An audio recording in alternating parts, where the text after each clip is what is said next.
Book of James or Santiago, Kabanata 1, Talata 1. Basahin ko sa Magandang Balita Biblia. Ito pagkasabi.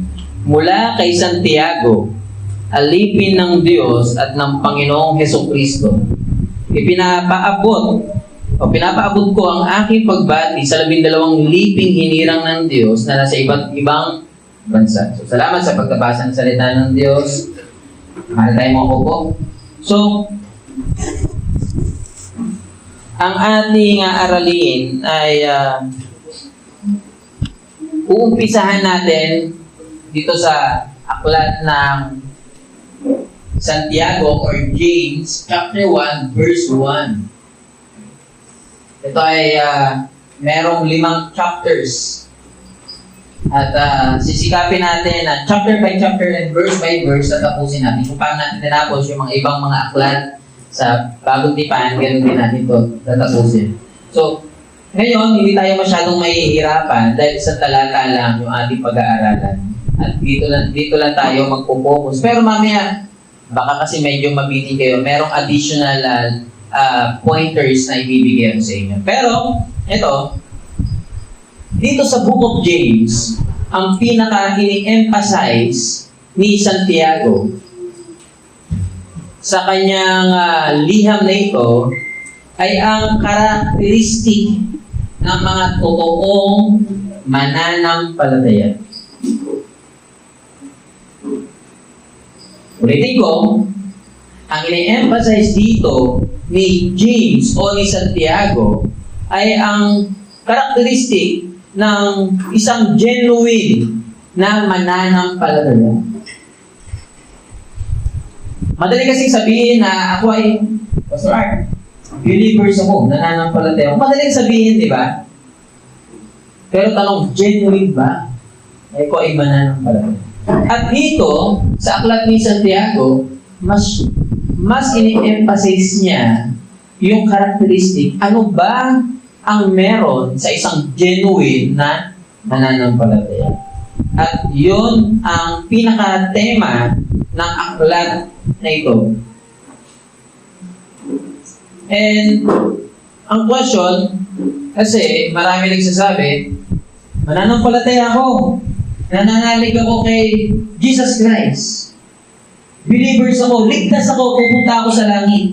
Tanong, anong batayan mo na ikaw ay pupunta sa langit?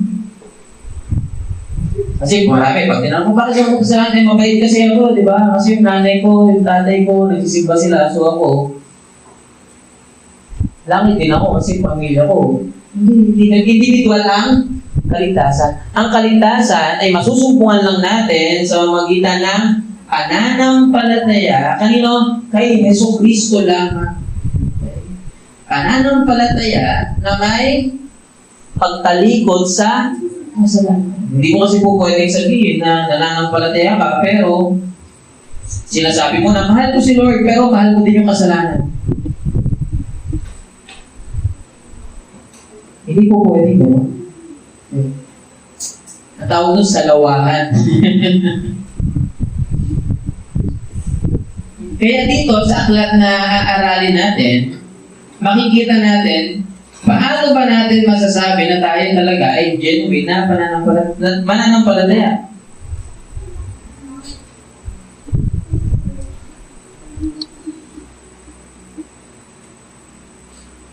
At dito, pinakita ni Santiago yung mga test ng totoong mananampalataya.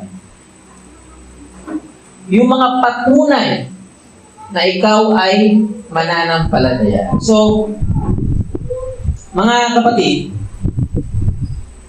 nakakita na ba kayo ng gold? Ginto? Sino ba dito naka-experience na magsanla? Natusan ng nagsanla siya ng walang budget, due date ng kuryente, tubig, bayad sa internet, tapos nakita mo yung ginto-ginto. Actually ako wala kaming ginto eh. Pero, na-experience nyo natin magsanla? Na-experience nyo na ba magsanla? Pag pumunta ka sa sanglaan, paano di ba, ibibigay mo ang iyong yung isasangla. Tapos, sasabihin mo, ano po yan, 24 karat gold. Pero, ito magpunta ka ba sa sanglaan, tapos sinabi mo na, ito po, sinasanla ko po itong aking kwintas, 24 karat gold. Maniniwala ba agad yun? Ha? O sige, naniniwala na ako kasi sinabi mo na 24 karat gold yan. Ganun ba agad? Hindi, di ba? Anong gagawin nila? Di ba, i-check muna, i-test muna ang ginagawa? May one time nakapunta ako sa sanlaan, kikis-kis nila yun, yung ano mo, yung isasanla mo. Tapos, bubuhusan ng asido. Asido ba yun? Binubuhos doon? Pero may para makita kung totoong ginto. At i-check ko na kanila yung kung ito ba ay 18 karat talaga or 24 karat gold. So, gusto ko rin ma-emphasize na gano'n din sa atin bilang isang mananampalataya. Para masabi natin at para mapatunayan natin na tayo ay totoong mananampalataya, may mga test din sa buhay mananampalataya natin. Na siyang magpapakita sa atin kung tayo ba talaga ay mga genuine na mga believers. Kasi kung pwede, di ba, madaling sabihin na, Pastor, believers ako, mananampalataya ako. Tanong, totoo ka ba? Genuine ka ba talaga? So, katulad same with gold, ito yung gold, hindi naman siya naging gold after i-test na gold siya, di ba? Kasi from the very beginning, bago pa lang i-test yung gold na yun. Tama? Yung gold ba kung gusto ko lang maano nyo, yung tone na gusto ko emphasis nyo, sana ma-absorb nyo. Yung gold ba, naging gold lang ba siya dahil na-test siya at napatunayan gold? Hindi, di ba? Dahil before pa lang siyang i-test, gold na yun Tama? Pero yung test na yun talaga ang nagbigay ng bigat at nagbigay ng patunay na ito talaga ay gold. Same with us. Hindi naman porkit dumating yung test at nasubok na yung ating pananampalataya, doon lang tayo naging totoong believers. Kasi before pa lang yung mga test na yun, totoo naman na tayong believers Tama? Pero mas mapapatunayan kasi na tayo ay mga genuine na mga mananampalataya kapag dumating na yung mga test sa ating buhay pananampalataya. Ulitin ko, hindi ibig sabihin, yung gold, tinest at napatunayan gold, doon na siya naging gold. No, hindi. Before pa lang siyang i-test, gold na siya. Genuine na siya na gold. Pero, yung genuinity ng gold, mapapatunayan niya saan? Sa mga testing. Meron din sa ating buhay pananampalataya. Mas, yes, totoo na tayong mananampalataya, pero mas makikita natin na tayo ay totoong mananampalataya kapag dumating yung mga test ng buhay. Kaya gusto ko lang pasadahan dito babanggitin at babasahin ko lang. O siguro, kahit hindi ko nabasahin, ipapalabas na lang natin sa screen, medyo mahaba-haba ito. Ito po sa Book of James, ay puro testing. Una, di ba, test of perseverance in suffering. Pangalawa, test of blame, temptation, and the rest, puro test. Okay? Parang yung mga estudyante ayaw na ipagpatuloy kasi parang may allergy sa test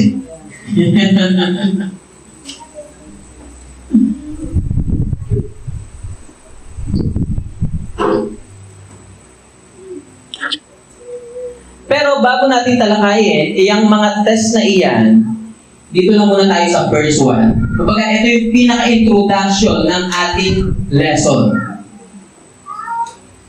By the way, ang lesson natin ay may title na The Humble Beginning. The Humble Beginning. Question, bakit humble beginning? Dito kasi sa verse 1, makikita natin yung halimbawa ni Santiago sa pagiging mapagpakumbaba. Humble humility.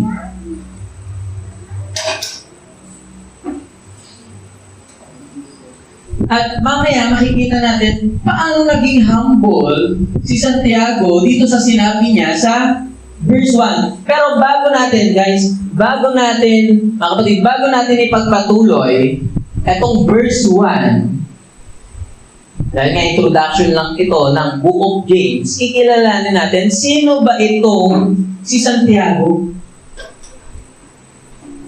Gusto ko lang munang makita natin kung sino ba itong author ng Book of James. Kasi sa Bible, merong 4. Sa New Testament, merong 4 na James na tinutukoy o binanggit. Tanong, sino sa 4 na iyon yung sumulat nitong epistle or liham na may akda na ang pangalan ay Santiago? So, sa Bible kasi, maraming mga James. Katulad sinabi ko kanina, 4 yun. Pero yung pangalang James, very common yun, lalo na sa mga Hudyo. Tanong, sinong James? At noong first century, hindi pa naman uso ang apelyido, di ba? Tama? By the way, yung Jesus Christ, hindi apelyido ni Christ, o ni Jesus yung Christ, ha? Baka iniisip nyo, na last name ni Jesus, yung Christ, no, title niya yun. Pag sinabing Christ, Messiah, o Savior, tagapagligtas. Okay? So, nung first century, wala pang apelyido noon. Nauso, sa ating mga Pilipino, sa ating mga Pilipino, nauso lang ang apelyido noong 1849. Actually, yun ay sa pilitan eh. Kasi nagkaroon ng decree. Yung, di ba, sako tayo ng Spain, di ba? Nagkaroon ng decree dahil daw nagkakaroon daw ng kaguluhan dahil ngayon mga Pilipino walang apelyido. So, anong nangyari? Noong 1849, sa pilitang binigyan tayo ng apelyido at pinapili tayo. Merong 141 pages ang mga Espanyol na binigay sa atin at pinapili tayo ng gusto nating apelyido para magkaroon na ng organization. Pero, ang mga apelyido na yon ay puro Spanish. Kaya nga lahat ng ating mga apelyido, di ba, ay puro Espanyol. Liban na lang sa mga may lahing Chinese.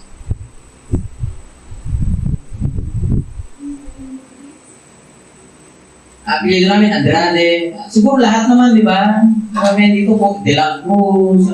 Karamihan sa atin, ayan o.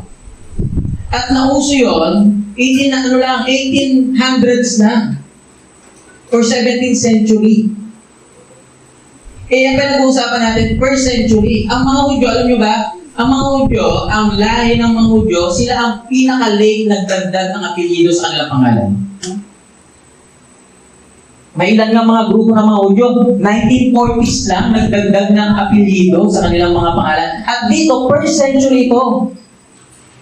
Hindi pa talaga uso ang mga apelyido, kaya ang tawag sa mga tao para ma-identify, nagbibigay ng dagdag na title. At question, sino ba itong James nito? Ang sumulat ng Book of James. By the way, ang Santiago or James na pangalan, ang Hebrew counterpart nito ay Jacob.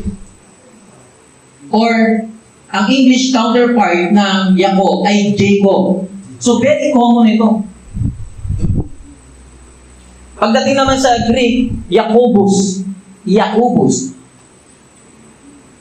At again, maraming mga Hudyo ang may ganitong pangalan. Di ba? Kasi sikat na sikat sa kanila si Jacob. Bagamat ang ibig sabihin ng Jacob ay deceiver, mandaraya. Kaya kapag magkakaroon kayo ng anak later on, yung mga kabataan dito, huwag nyo sana pangalanan ng Jacob. Dahil ang ibig sabihin ng Jacob, deceiver. Manluloko. May kakilala ba kayong pangalan? Jacob. Actually, ang ibig sabihin nun, deceiver or sinungaling, mandaraya. Kaya nga, di ba si Jacob, pinalitan yung pangalan niya from Jacob to Israel. Kaya yung 12 anak ni Jacob, yun yung 12 anak o lipi ng Israel. Kasi ang pangit nga naman, di ba? Pangalan, deceiver, tapos bayang pinili ng Diyos. Kaya pinalitan ng Diyos ng Israel, ang ibig sabihin ay God rule. So, Iba, ibig sabihin no, na wrestle with God. Pero, balik tayo dito. Sino ba itong James na ito? Ulitin ko, 4 ang binanggit na James sa New Testament. So, una, si James the Less. Ito yung anak ni Alphaeus. Siya ay isang apostol ni Kristo. Kasama siya sa original 12 na pinili ni Christ. Tanong, bakit siya tinawag na James the Less? Kung pwedeng dahil sa kanyang character, dahil siguro tahimik siya. Okay. Dahil meron din James the Great. Kung pwede rin dahil siya ay bunso or bata pa, kaya tawag sa kanya James the Less. Second naman, si James, the father of Judas, not the Iscariot Kasi, meron Judas at meron din Judas Iscariot. Okay na, disciple ni Christ. Pero meron din James, the father of Judas. So, dalawa na. Hindi siya apostol. Ito naman si James na ito, na father ni Judas. Pero, tatay siya ng isang apostol. Ni Judas, ni Judas. Pero, ang mga scholar, itong dalawa na ito, na binanggit ko kanina, si James the Less, saka si James, father of Judas, hindi sila kinoconsider ng mga scholar na sila ang sumulat ng Book of James. Bakit? Hindi sila ganun ka-prominente. Lalo na si James the Less, actually, napakadalang. At I think 1 o 2 beses lang binanggit siya sa Biblia. Pero ito, yung dalawang susunod na ating aaralin, yung isa doon, yung talagang sumulat. Okay? Ito yung pangatlo. Ang pangatlo, ito na. Si James, son of Zebedee, brother of John.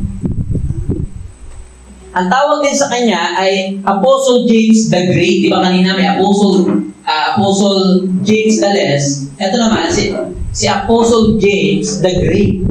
Kapatid niya, si John. Si Apostle John. Yung sumulat ng Epistle of John. Yung sa Lord's Supper, mapapansin nyo nakahilig kay Jesus Christ sa dibdib. Si John yun. Kapatid yun. Si James, kapatid niya, si John. At si John at si James, kasama siya sa inner circle ni Jesus Christ. Kasi meron siyang 12, pero meron 3 disciple pa na intimate kay Jesus Christ. Si Peter, si James, saka si John. Kaya ang tawag din kay James na itong kapatid ni John ay James the Great dahil sa kanyang character. Very vocal siya. At isa siya sa mga zealot during the first century. So later pag-aaralan natin yung mga zealot na ito. At ang tawag din sa kanya, isa sa mga title sa kanya, dahil nga walang apelyido, kapag walang apelyido, ang gagawin mo talaga sila ng title. James, son of thunder. Or anak ng kulog. Okay. Bakit? Dahil nga po pwede, dahil nga yung character niya maingay, very zealous. One time nga si Jesus Christ may na-encounter, tapos nireject si Jesus Christ. Ano sabi ni James? Ano ba? Magpipray na ba tayo, Lord, para umulan ng apoy? Paulan na sila. Ganon ang character niyo. Ni Santiago. At very vocal siya. Pero, tanong, siya ba yung sumulat ng Book of James? Actually, hindi siya kinoconsider ng mga scholar na siya yung, pwede sana, pero ito, bakit siya hindi kinoconsider? Kasi maaga siyang namatay. Doon pa lang sa Book of Acts, mapapansin natin, sa Acts chapter 12, okay, namatay na agad. Etong sino? Si Santiago. Kasi ikaw pa naman very bold sa kanyang pananampalataya. Kaya siya yung unang tinarget at isa sa mga unang namatay ng mga disipulo or apostle ni Jesus Christ. At dito na tayo sa last. Ito na yung sumulat. Sino to? Si James, na half-brother ni ni Jesus Christ.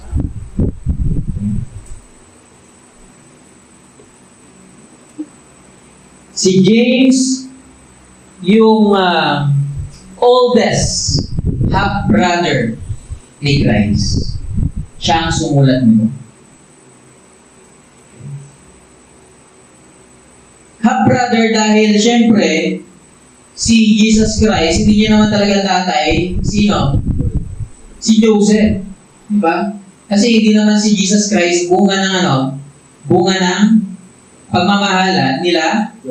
Joseph and Mary. Si Jesus Christ ay conceived by the Holy Spirit doon kanino? Kay Mary. At si Jesus Christ maraming kapatid. Meron din siyang mga kapatid na babae. May isa pa siyang kapatid na ang pangalan Judas. Pero yun, di ba, halos pare-parehas yung mga pangalan. Kaya kailangan bibigyan mo ng title. Etong si James na sumulat ng Book of James ay very prominent din. At gusto ko lang i-emphasize na itong si James, dati, hindi siya nananalig kay Jesus Christ. Hindi siya naniniwala. Kahit kapatid niya na,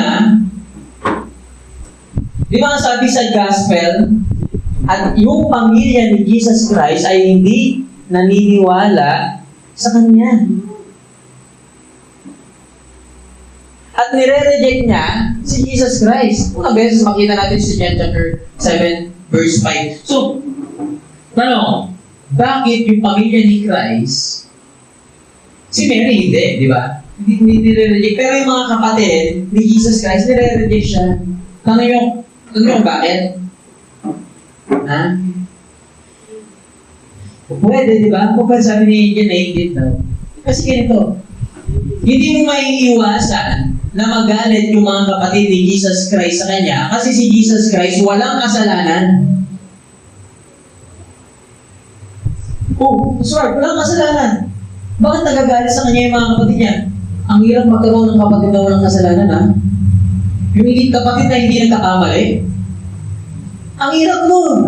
Hindi ko alam kung, kayo ba meron kayong kapatid, tapos meron kayong kapatid na lagi mataas yung nga lang mataas yung grade, tapos ikaw, bang sa akin ka. Maikukumpara ka, di ba? Kaya, mahirap magkaroon ng perfectong kapatid. Yung hindi nagkakamali, tapos lagi kakampihan ng magulang. Siyempre, yun ang tama eh. Yung nagkakamali eh. Kaya isa yun sa mga rason kung bakit ang mga kapatid ni Jesus Christ, kung una, hindi naniniwala sa Kanya. Pero ito, nung si Jesus Christ, pinako sa krus at nag-resurrect, muling nabuhay, yung lahat ng kapatid ni Jesus Christ, naniwala sa Kanya. Bakit? Ikaw pa naman may kapatid ka. Tapos, kiniklaim niya na siya ay Diyos, tapos namatay, tapos nakita mo muling nabuhay. Posibleng hindi ka manampalataya sa Kanya. Di ba?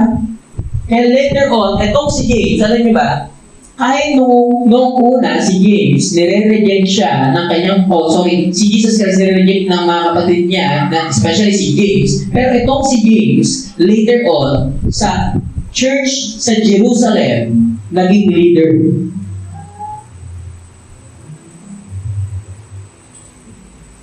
Kaya naging very prominent itong sino? Si James. Nakilala si James. Bakit? Leader siya ng church sa Jerusalem eh. Siya ang tinalagaan ko, siya yung naging leader, tapos brother pa siya ni Jesus Christ. Di ba? Kaya very prominent itong sino?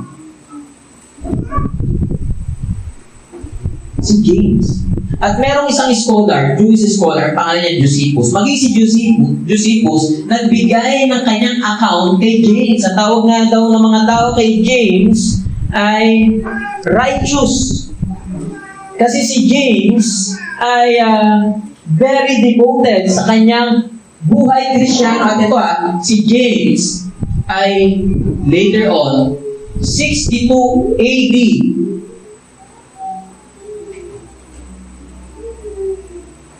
pinatay.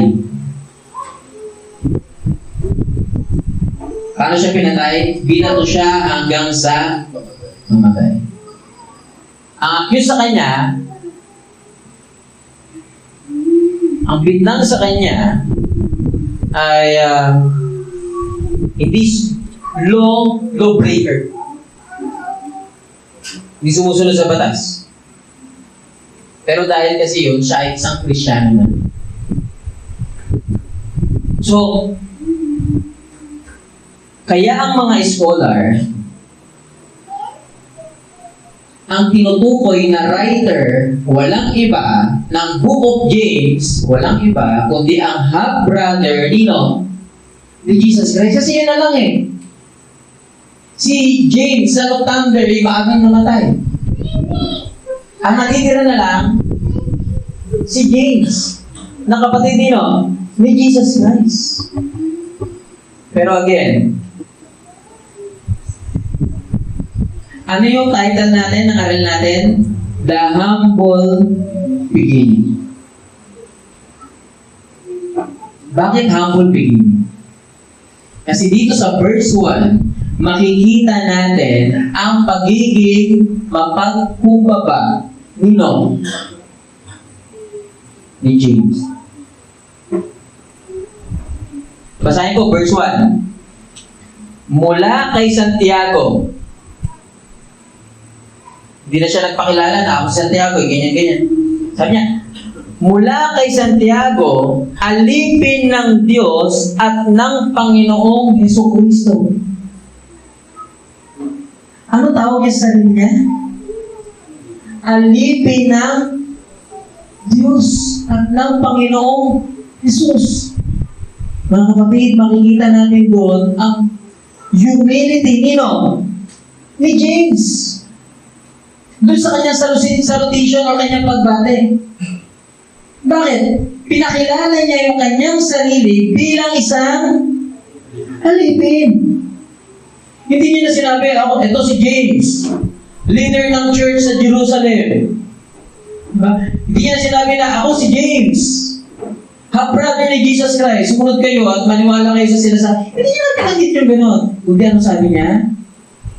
Ako, si Santiago, alipin ng Diyos at ng Panginoong Jesus. At ito yung kanyang liham sa mga Hudyo o sa mga mananampalataya sa iba't ibang mga lugar.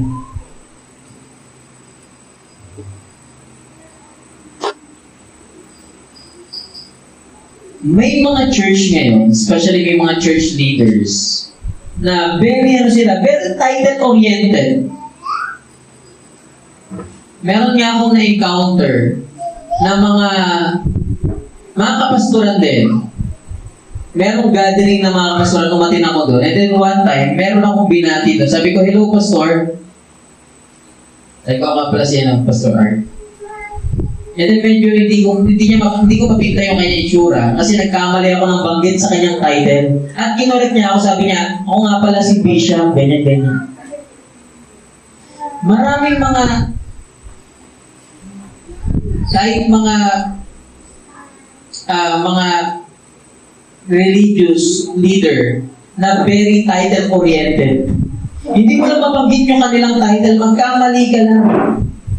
Marami nga ngayon, di ba, uso mga title, Bishop, bagamat Bishop, Bishop, Pastors, Elders, iisa lang yun, same lang ng office yun kapag kinaran mo ang Biblia. Walang ranking. Hindi yun kahit sa mga churches kayo, maraming mga ranking, Bishop ako, meron pa nga sabi, apostol daw siya, propeta, very title-oriented. Ang nasa isip ko, paano kaya kung buhay ngayon si James, tapos gano'n yung mga tao? Ano sabi ni James sa kanyang sarili? Alipin ng Diyos. Yun ang title niya sa kanyang sarili. Yung mga tao ngayon, ganito ako Bishop ako, kung tatawagin pa so, Bishop. Propeta ako, kung tawagin brother. Naalala ko, nagtuturo ako sa Dreamland. mga bata. And then, ang tawag nila sa akin ay Kuya Art. Wala nang problema sa akin yun, kahit ako ay nagpapasko doon, Kuya Art. Walang problema, yung mga tao sa akin, Brother Art. Walang ano yun, okay na sa akin yun. Kasi tuturo ako ng mga bata. Kaso, dumating yung mga ka-churchmate ko, dito pa sa Sampalay. Tapos, nagulat sila na yung mga bata tawag sa akin, kasi pastor nila ako eh. Tapos nagulat sila sa akin, tawag sa akin ng mga bata, Kuya lang. Kuya, ay, ganyan, mag-aaral naman tayo.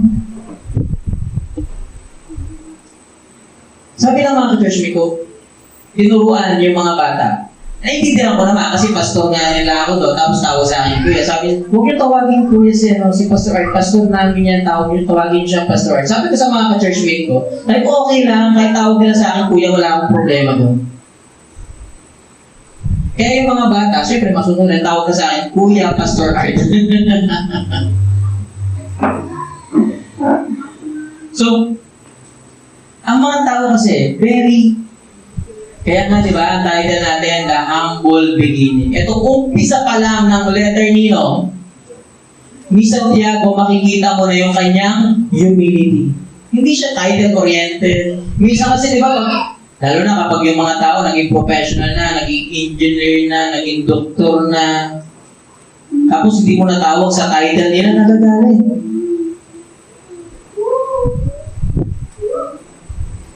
Maging sa mga churches ngayon, may mga leaders na very title-oriented. Si James, ano sabi niya? Alipin siya ng... Siguro mas magandang title yun. Alipin ni God. Diba? Kaya makikita natin doon ang humility ni James. Kaya nga, itong ating aralin, magandang paalala. Magandang paalala sa atin na dapat tayo ay maging maging humble. Normally kasi, listen, ang mga tao, kapag umaangat sa buhay, nagiging nagiging mayabang, nagiging mapagmataas, di ba? Lalo na kapag nagkaroon na ng mga kayamanan, ng pera. Kasi ibang pakiramdam kapag marami kang pera eh. Naalala ko nung bata ako, tapos nagkaroon ako ng medyo malaking pera. For me, malaki na yun. During that time. Tapos iba yung pakiramdam ko. Nakakatingin na ako. Iba talaga ang nagagawa ng salapi. Kaya karamihan ng mga tao, kapag umaasya sa buhay, may mga nararating na ang tendency, hindi naman lahat pero karamihan, nagiging mapagmataas, nagiging mayabang. Meron nga mga bata na nakapagtapos ng pag-aaral, nakapagtapos ng kolehiyo, tapos nung nakapagtapos ng kolehiyo, at tingnan nila sa magulang nila, di ba, parang mga mangmang na, grabe, di ba, may mga ganon? Bukit ba nakapag-aral ka, tapos yung anak, lalo na yung mga magulang na hindi nakapagtapos, natingin na ng mga anak, kapag nakapag-aral parang napakababa na. Bukit ba? Sa katotohanan, kung hindi ka naman tinulungan ng magulang mo, di ba? Hindi ka makakapagtapos, pero may mga ganong mga anak. Nakapag-aral lang, kapag nakapagtrabaho, sana huwag tayo, yung mga kabataan, sana huwag ganun kapag kayo ay nakapagtapos ng pag-aaral, nagkaroon ng trabaho, huwag kayo gano'n sa magulang. Yung tama. Kayo na magiging boss, parang gano'n. May mga gano'n. Dapat nandun pa rin ang pagpapakumbaba. Tulad dito kay Santiago, bagamat siya ay leader ng church sa Jerusalem, kapatid pa ni Jesus Christ, pero sabi niya, halipin ako ng Panginoon.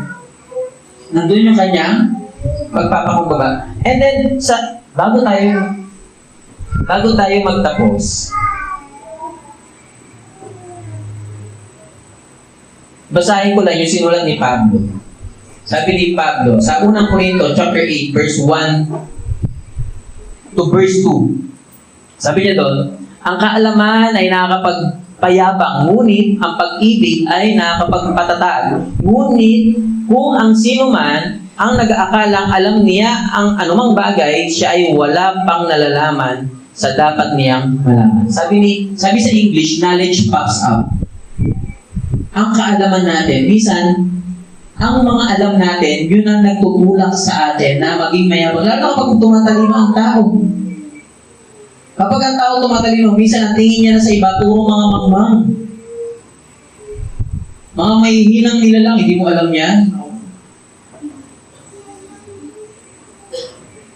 Diba?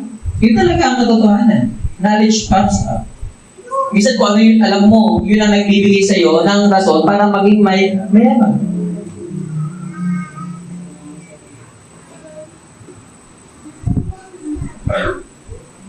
Dapat ganun din. Maging sa paglilingkod natin sa Diyos, dapat tayo ay nagsisikap na maging mapagkumbaba. Merong quotation si D.L. Moody, sabi niya, there are many of us that are willing to do great things for the Lord, but few of us willing to do little things. Marami kasi, di ba, gusto gumawa ng mga matitinding mga gawain para sa Panginoon, pero yung mga maliliit na bagay, ayaw nilang gawin. Okay? Gusto ko kumanta sa church. Gusto ko maging leader sa pag-awit. Pero ayaw maglinis Ayaw mo paglilinisin ng church. Diba? Gusto ko magturo sa church. Pero yung mga simpleng bagay ayaw ko. Dapat maging sa mga ganon. Maging sa ating paglilingkod, makita ang ating pagpapakumbaba. May mga quotation pa dyan, lalakawan ko na, pero gusto ko itong i-emphasize. Blessing. Blessing, ano ba yung blessing sa mga taong mapagpakumbaba? Pakasadahan ko lang Una, God's favor and grace. Kapag ikaw ay mapagkumbaba, nasa iyo ang favor ng Diyos. Okay? At yung grasya ng Diyos. Sabi doon sa Santiago chapter 4 verse 6, sinasalungat ng Diyos ang mga mapagmataas, ngunit binibigyan niya ng biyaya ang mga mapagpakumbaba. Sinasalungat ng Diyos ang mga taong mapagmataas, mga taong ang tingin nila sa sarili nila mataas. Pero ang biyaya ng Diyos ay nasa mga taong mapagpakumbaba. Pangalawa, God's wisdom. Merong wisdom sa mga taong mapagpakumbaba. Kawikaan chapter 12 verse 2, sabi doon, kahihiyan ang laging dulot ng kapalaluan. Ngunit, pagpapakumbaba ay nagbubunga ng karunungan. Okay? Yung pagiging mayabang. Alam niyo ba, yung pagiging mayabang, sa inyan ng kamangmangan. Bakit? Pag sinabing mangmang, ano ba? Ayoko sabihin, pero hope. Hope. Yung pagiging mayabang,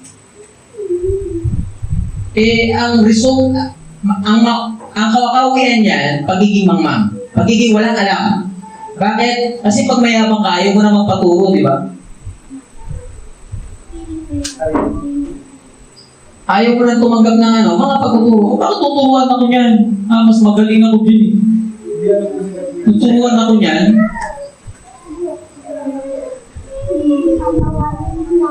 Kaya yung mga mayabang, wala, hindi na natututo. Bakit? Ayaw magpaturo. Tama? Pero, ang mga taong mapagpakumbaba, nandoon ang wisdom. Bakit? Willing, matuto.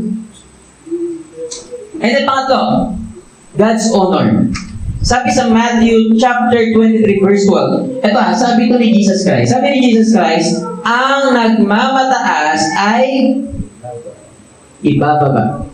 At ang nagpapakumbaba ay itataas. Kapag ikaw ay mapagpakumbaba, ang Diyos ang magtataas sa iyo. Pero kung ikaw ay mapagmataas, ang Diyos ang magpapababa sa iyo.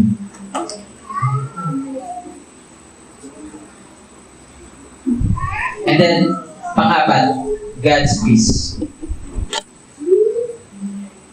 Ang mga taong mapagpakumbaba, nandoon yung kapayapaan ng Panginoon sa kanila.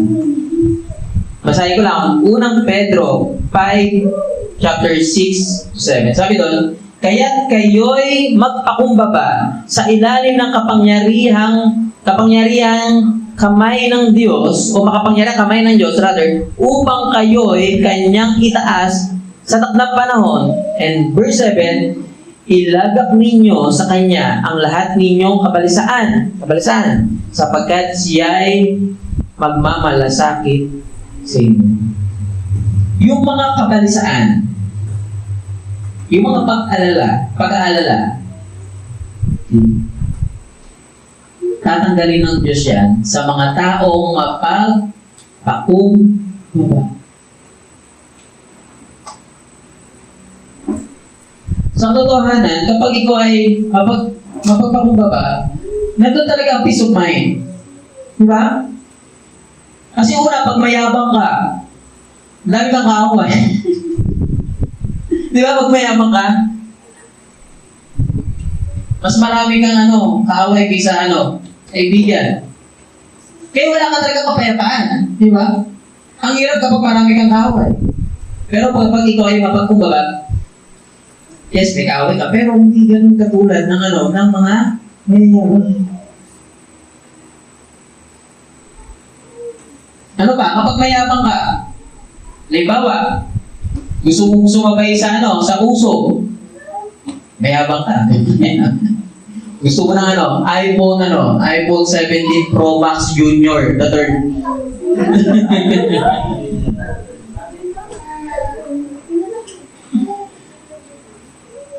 Ano gagawin mo? Siyempre, mamutang ka. Siyempre, mayabang ka, di ba? Mamutang ka. Ang problema, maraming maniningil sa'yo. Wala kang peace of mind. Pero kung gusto mo lang, kung ano lang gusto mo, simple living lang, di ba? Hindi ka mayabang. Meron kang peace of mind. At higit sa lahat, ang taong mapagpakumbaba, nasa kanila ang kaligtasan ng Panginoon. Bakit? Nandun yung pag-amin nila sa kasalanan, at pag inamin nila yung kasalanan nila, nandun ang kaligtasan sa kanila. Okay ba yan? Kaya iyon ang blessing ng mga taong mapagpakumbaba. Kaya tayo, asuin, sikapin natin na tayo ay lumalakad sa humility or pagiging mapagpakumbaba. So tayong lahat ay tumayo. Let's pray. Kami nakilang Diyos na makapangyarihan sa lahat. Lord, salamat sa mga aral na ito. Salamat sa pagtuturo sa amin. Salamat sa iyong mga salita. At patuloy mo kaming turuan na maging mapagkumbaba, Panginoon. Huwag nawa kaming maging mapagmataas. Kundi God, Ikaw ang makita sa amin. Ikaw ang pinaka-best example ng pagiging mapagkumbaba. Ikaw ay Diyos na makapangyarihan sa lahat. Ngunit ibinaba mo ang iyong sarili. Nagkataong tao at namatay sa krus para sa aming kaligtasan. Kaya God, nawa sa amin bilang isang mananampalataya, makita ka sa amin. Makita yung kababaang loob sa amin, Panginoon. Kaya God, maraming salamat. Pangalan ni Jesus. Amen. Amen.